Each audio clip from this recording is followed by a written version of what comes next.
First story, by John Smith. It was a cold, moonless night in the small town of Blackwood, nestled deep within the heart of Massachusetts. I had just finished my shift at the local gas station and was looking forward to a quiet evening at home. Little did I know that the events of that night would haunt my nightmares for years to come. As I drove down the winding, deserted roads that led to my modest cabin in the woods, a sense of unease began to creep over me. The dense forest on either side of the road seemed to close in, casting eerie shadows that danced in my peripheral vision. My headlights cut through the darkness, revealing gnarled trees and overgrown foliage that added to the unsettling atmosphere. I was about halfway home when I noticed a figure up ahead, walking along the side of the road. As I approached, I could see that it was a man, his silhouette shrouded in darkness. He wore a long, tattered coat that billowed in the chilly breeze, and his steps were slow and deliberate.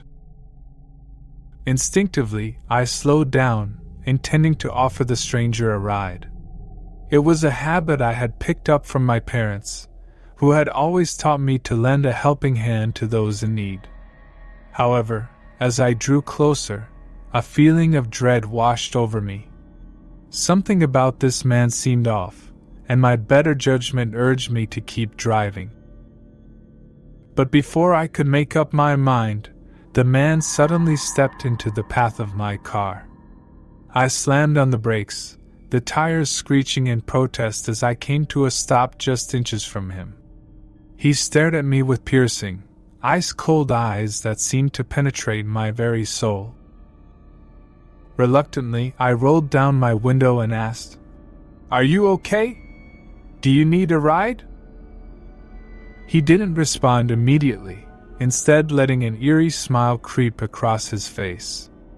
It was a smile that sent shivers down my spine, a smile devoid of warmth or humanity. Finally, he spoke, his voice a low, gravelly whisper. "I appreciate the offer, but I'll be just fine. I was only hoping for some company on this lonely road." His words made no sense, but I was too unnerved to press further. I nodded and began to roll up my window when he suddenly lunged at me, his hands grasping for my throat. Panic surged through me as I fought back, managing to kick him away and speed off down the road. My heart pounded in my chest as I glanced in the rearview mirror, but the man was nowhere to be seen. I sped all the way to my cabin, locked the doors, and barricaded myself inside. The night was filled with the sounds of rustling leaves, whispering winds, and my own racing thoughts. The next morning, I reported the incident to the local police, but they couldn't find any trace of the mysterious man.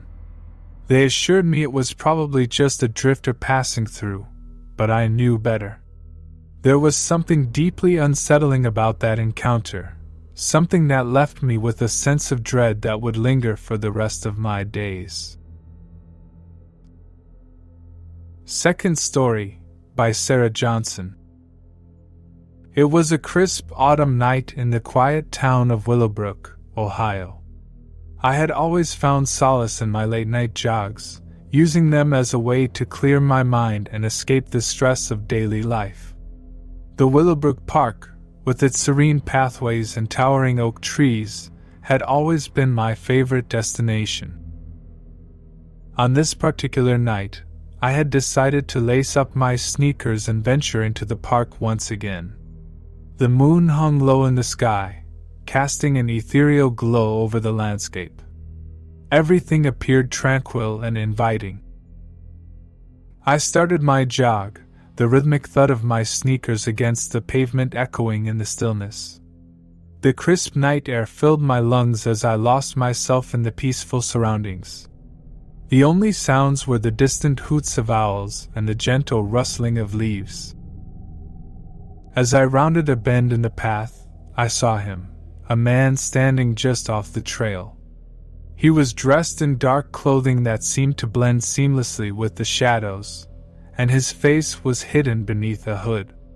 It wasn't uncommon to encounter fellow joggers or late-night strollers, but something about this man made me uneasy.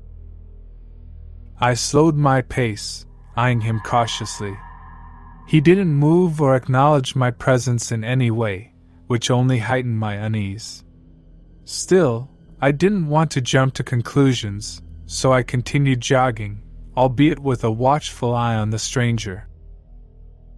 I had just passed him when I heard it, a soft, sinister chuckle that sent a shiver down my spine.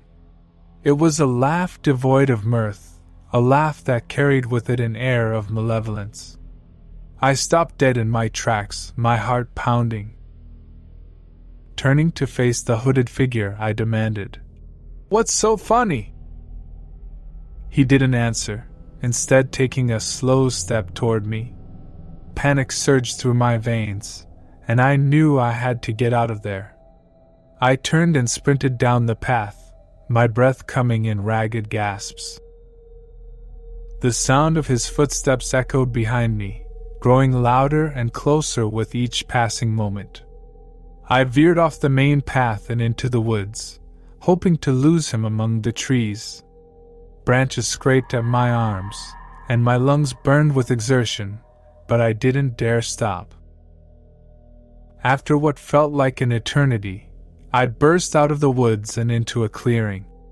The park's entrance was in sight, and I could see the lights of passing cars on the nearby road. With one final burst of speed, I reached the safety of the parking lot and didn't look back until I was safely inside my car. The sinister stranger was nowhere to be seen. I drove home in a state of shock, my mind racing with fear and uncertainty. I reported the encounter to the police, but they were unable to locate the hooded man. To this day, I can't shake the feeling that I narrowly escaped a nightmare that night in Willowbrook Park. Third Story, by Mark Thompson. I was on a solo road trip through the desolate highways of Nevada, seeking adventure and solitude under the vast desert sky. The open road had always called to me, promising freedom and new experiences. Little did I know that one fateful night would lead me into a nightmare beyond imagination. It was well past midnight when I entered the tiny, forgotten town of Shadowbrook. The name alone sent a shiver down my spine. The town seemed abandoned, with decrepit buildings lining the deserted streets. Flickering streetlights cast eerie shadows that danced ominously in the cool night air. I decided to park my car and stretch my legs, hoping to find a place to grab a bite to eat or maybe even strike up a conversation with a local. As I walked along the quiet streets, a sense of unease washed over me. It was as though the very air was thick with an unspoken dread. I soon stumbled upon a small diner, its neon sign buzzing ominously in the darkness. Inside, a group of people sat at the counter, hunched over their drinks.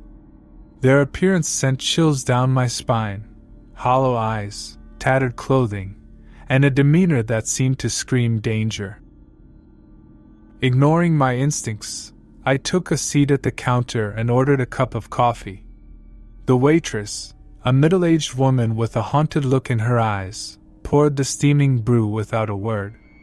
The patrons at the counter stared at me with a mix of curiosity and something darker, something I couldn't quite put my finger on. I tried to strike up a conversation, asking about the town and its history. The responses I received were vague and disjointed, as though the people here were hiding something. The feeling of unease grew stronger, and I knew I needed to leave. As I got up to pay for my coffee, one of the patrons leaned in close and whispered, "You shouldn't be here, stranger. This town is cursed."